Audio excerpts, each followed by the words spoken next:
One of the hardest things for a successful woman to admit isn't that she's overwhelmed, it's that she's bored. Because how do you confess that you're no longer lit up by the life you worked so hard to build, especially when other people would love to have it? Maybe you have the respected career, a good income, the reputation for being capable, intelligent, and reliable.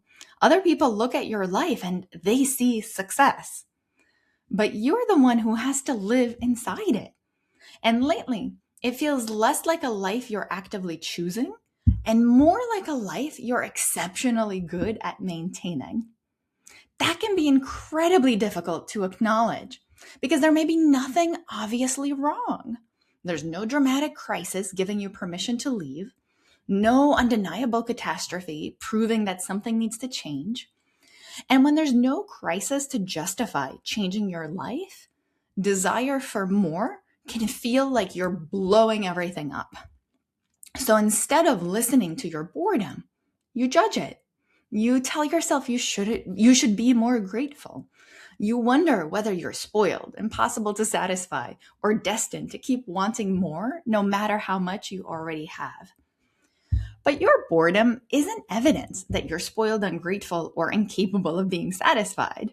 It may be evidence that you've finished becoming the person this part of your life required of you.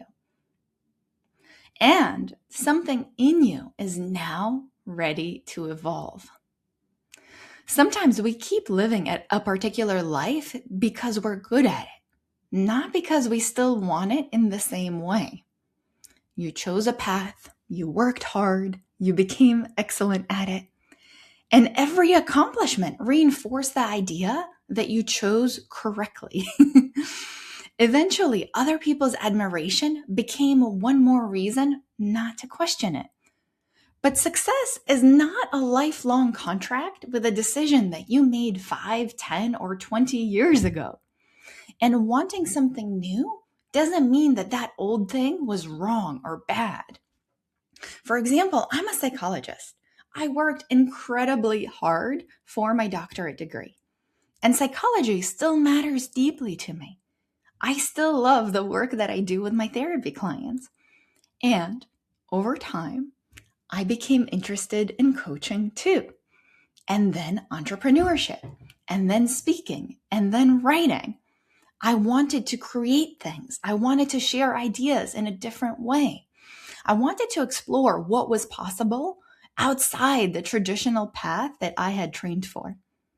And that didn't mean that psychology had failed me. It didn't mean that I chose the wrong profession or that I needed to abandon everything that I built. I simply have more interests now.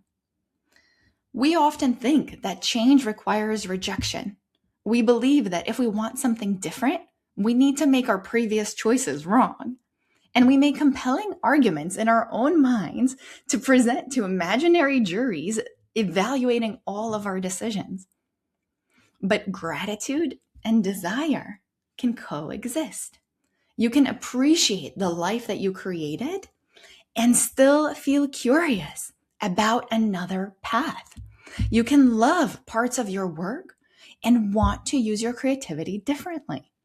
You can be proud of who you became and recognize that you're ready to meet another version of yourself.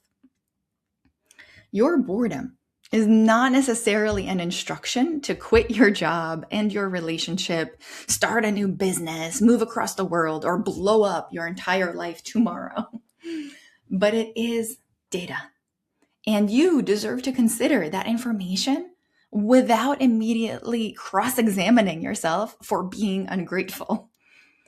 So here's the question that I want to leave you with today. What part of your life are you maintaining because you're good at it and not because you still want it? You don't need to make your current life wrong. And you don't need to manufacture a crisis before you're allowed to evolve. But you do need to stop using other people's admiration or praise as evidence that this life is still right for you. If this video gave you language for something that you've been feeling, tell me in the comments which part landed for you. And if what you're navigating feels too personal to share publicly, there's a private link below in the description where you can tell me what's going on. I personally read every response, and based on what you say, I can create more videos like this, and we can explore what it would look like to possibly work together. I'll talk to you in the next video. Bye for now.